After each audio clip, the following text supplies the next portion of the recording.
Hey, what's up, everybody? This is an update. Uh, Lately, I've been doing a lot of videos on my Bose PA system, the Sub 2s, the L1 Pro 16s, and I'm always telling you guys about the Bose T4S. The T4S, which is their tone match mixer. It's a digital mixer.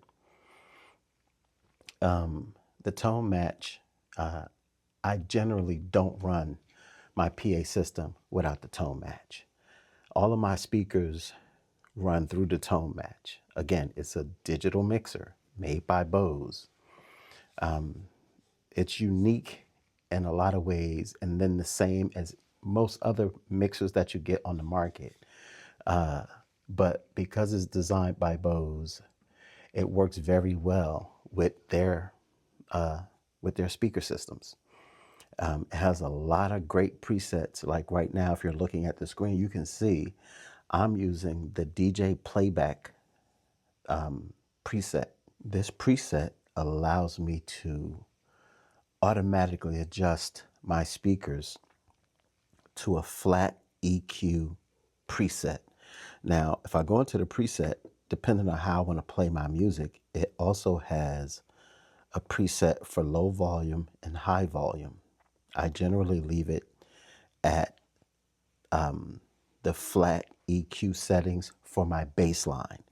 And at channel 1 and channel 2, they're both using the same preset, but the difference is on channel 1, that's where I have my L1 Pro 16s at, and on channel 2 is where I have all of my Sub 2s at. And the reason I've separated them is so that I have more control over the subs. The subs, when they're dialed in, depending on what kind of music I'm playing, I'll change by going over to my EQ settings. And if you see here, I'm at a minus 4 dB on the low frequency. I'm at 0 on my mid frequencies and a minus 2 on my high frequencies.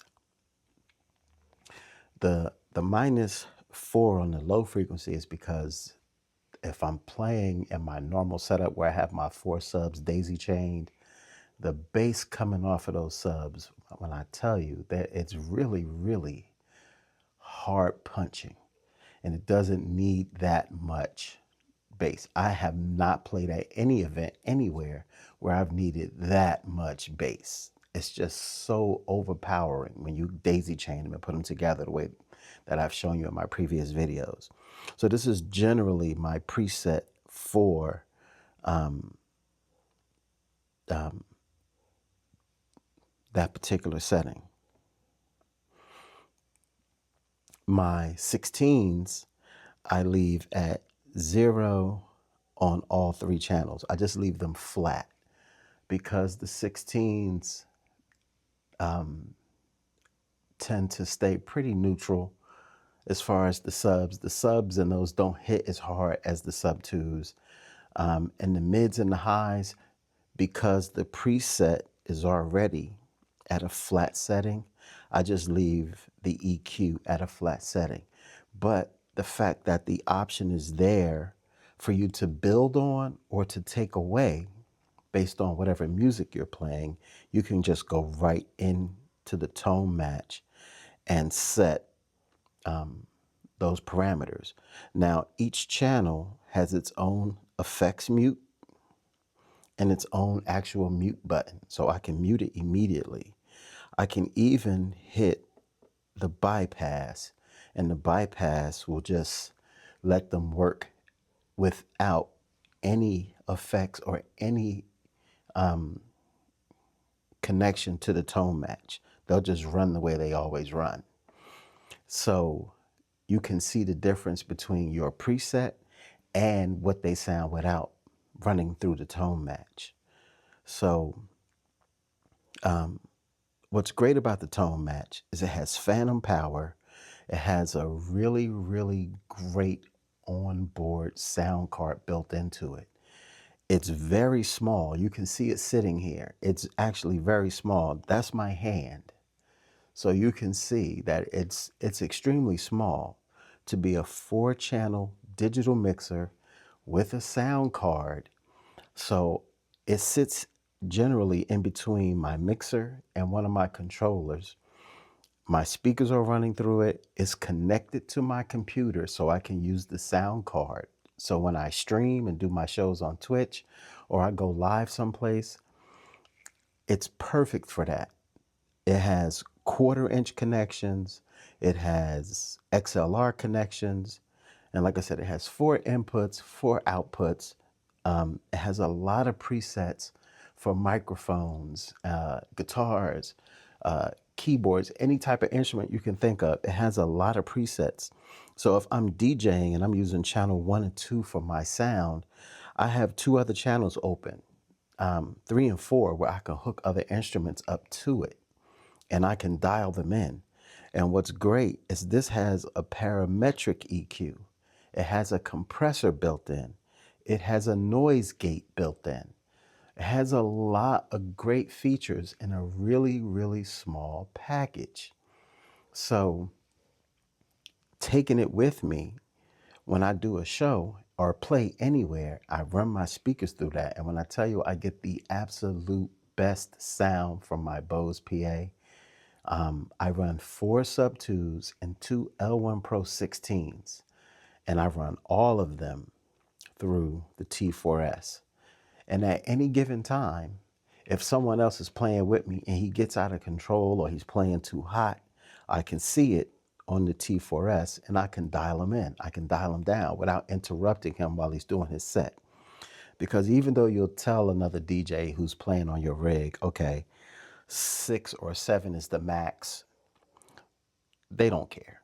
They'll run your system as hard as they think they need to because they hear a certain way or they want to play a certain way, and they just try to beat your rig up. But that's why all portable PA systems need to have an additional external mixer to clean up the sound, to keep it leveled, and to protect your investment. So the Bose T4S, to me, perfect in that regards. And the fact that I'm able to use it as a sound card in my system when I want to stream, again, it hits all of the bells and whistles.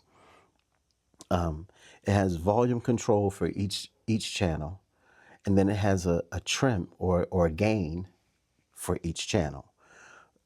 These indicator lights usually are yellow, green, or red.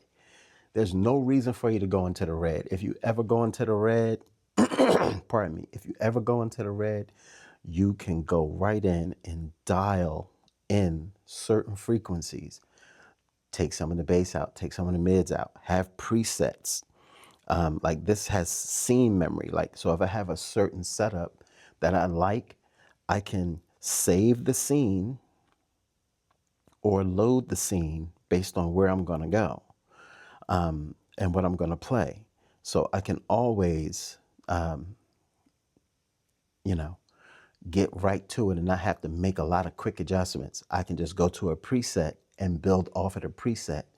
And say I make changes to that preset and I like the changes that I made on the fly, I can save those as well and just name it. Because when you go to save a preset or a scene, like if I say save, it's going to say, well, you want to save it in DJ playback? Yes. And it allows me to change the name to anything I want, like DJ playback. And then I'm going to name this DJ playback number 2. Save it. Are you sure? Yes.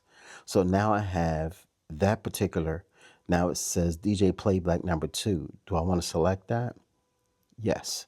So it just loaded the settings that I just changed.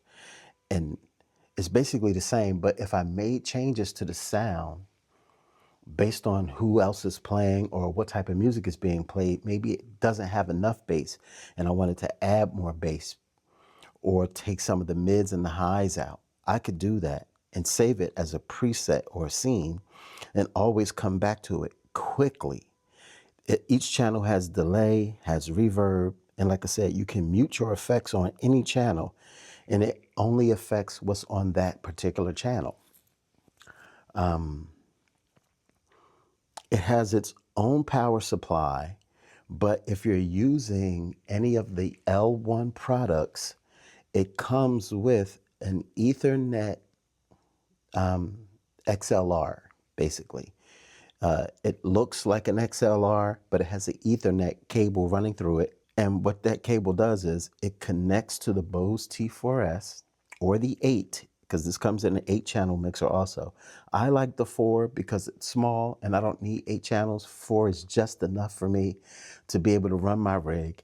It's small, it's super portable, but the cable itself, if you have an L1 system, you don't need the power brick and cord that comes with the T4S. You can run that same Ethernet cable that they give you, and I think it's like maybe a 15-foot cable or a 10-foot cable, and connect it to your L1 system.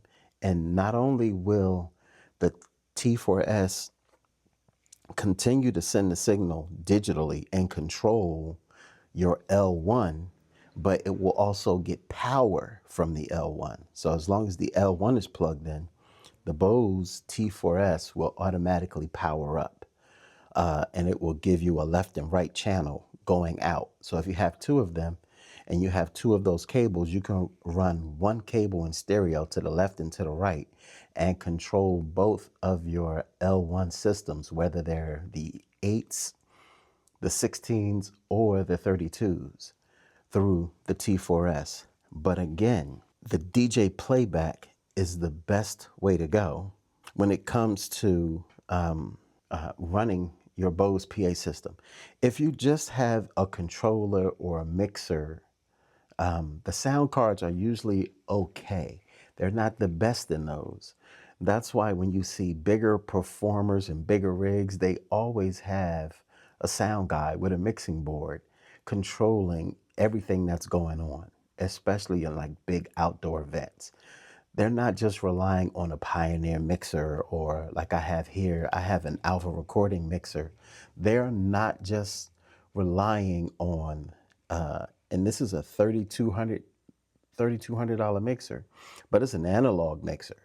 And the sound coming out of this is very, very good, but it's not better than the quality that's coming out of this sound card on this Bose T4S. So it's always better to have an external mixer. Now, not all external mixers are fully digital. A lot of them are analog, and not all of them will have a parametric EQ, a comp gate, a compressor, a noise gate, delay, reverb. A lot of mixers you'll pay a lot of money for them, and they'll be 3 times bigger than this thing is. So what am I getting from this? I'm getting the fact that it's compatible with my Bose speakers. It recognizes them. It manages the sound from them 10 times better than if you just had them running through your mixer in a regular EQ. You get so much more warmth and sound control by having this. If you already have a Bose PA system and you're just running it through your regular mixer, you're missing out on the quality of sound that Bose intended for those speakers to go up to the next level. So you get a small package. You get an internal sound card. You get connectability to your computer. There is a USB port on the back for sound, for audio also. So again, it's 4 channels. You can get an 8-channel. It's digital. It saves your presets. It has sound effects that you can mute the sound effects separately from muting the channels. And you have volume control on the channels. You have a master volume control. You have a headphone input so you can hear what's going on separately if you need to. And like I said, it has a lot of other presets. But as a DJ, for a DJ, whether you have Bose or not, connecting your sound to this gives you so much control on a digital level where you can literally go in and use the EQ and dial in. Look at the increments, 3.9, 3.8, 3.7. It allows you to dial in everything digitally. So you can really fine tune the way your rig sounds. And when you find a sweet spot that works for the way you play, save it in a scene, especially if you're using the same rig all the time. You can have several presets that you can just toggle back and forth through in the scene selection. That saves you, not only does it save you a lot of time, but it guarantees that the sound that you're putting out sounds good every single time. You can't just rely on your mixer that's in your rig. You should always have an external mixer to add into your system. So your outputs come from your rig and go into the Bose T4S and go out to your speakers. This way, no matter what, you're going to have clean sound, you're going to have manageable sound, and it's going to have way more clarity coming through this powered digital mixer than the sound coming from your rig's mixer. Guaranteed. Just because you're a mobile DJ does not mean you don't need that next level of protection, quality of sound, and sound management. If you've seen my other Bose videos where I review my Sub 2s and my L1 Pro 16s, they sound great, but when I tell you I can hear the difference without those speakers being connected to the T4S. Okay, so basically that's it. That's my review. This Bose T4S changed the way my Bose PA system performs. It changes the way my whole entire rig sounds. It took my entire sound to the next level. Any questions? Hit me in the comments. Let me know. Is it worth the money? Hell yeah.